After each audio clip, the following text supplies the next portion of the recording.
ইউটিউবে মালচিং পদ্ধতিতে সবজি চাষ দেখে শশা চাষ করে দুই বন্ধু। কৃষি বিভাগের পরামর্শে 2 বিঘা জমিতে বিভিন্ন সবজি ও বাকি 2 বিঘা জমিতে মালচিং পদ্ধতিতে শশা চাষ শুরু করেন। রূপকথার গল্পের মতো মালচিং পদ্ধতিতে শশা চাষে দুই বন্ধু অভাবনীয় সাফল্য পেয়েছেন।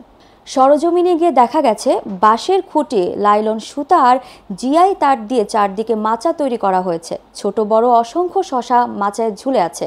যেদিকে চোখ যায় শশা আর শশা। শশা চাষে দুই বন্ধুর এমন সাফল্য দেখে এখন স্থানীয় অনেকে শশা চাষ করতে আগ্রহী হয়ে উঠেছেন। স্থানীয়রা জানান, এই বাগানের শশা ফরমালিন মুক্ত এবং অনেক সুস্বাদু। দূর দূরান্ত থেকে অনেক মানুষ এখানে মালচিং পদ্ধতিতে শশা আবাদ দেখতে আসে, আবার অনেকে তরতাজা শশা কিনতেও আসে। এরা দুই বন্ধু এখন গ্রামের সফল চাষী। এই বিষয়ে নবীনগর উপজেলা কৃষি কর্মকর্তা জাহাঙ্গীর আলম লিটন বলেন, মাসুক ও শামীম দুই বন্ধু মালচিং পদ্ধতিতে শশা চাষ করে এক অভাবনীয় সাফল্য পেয়েছে। মালচিং পদ্ধতি চাষীদের কাছে দিন দিন জনপ্রিয়তা পাচ্ছে। কৃষি বিভাগ ফ্রি প্রকল্পের আওতায় কৃষকদের প্রশিক্ষণ এবং উপকরণ সহায়তা দিয়ে আসছে। নবীনগর উপজেলার জিনতপুর ইউনিয়নে কৃষি উদ্যোক্তা মাসুক এবং শামীম দুই বন্ধু মিলে প্রায় 5-6 বিঘা জমিতে বেগুন, তারপর শশা আবাদ করেছে মালচিং পদ্ধতির মাধ্যমে।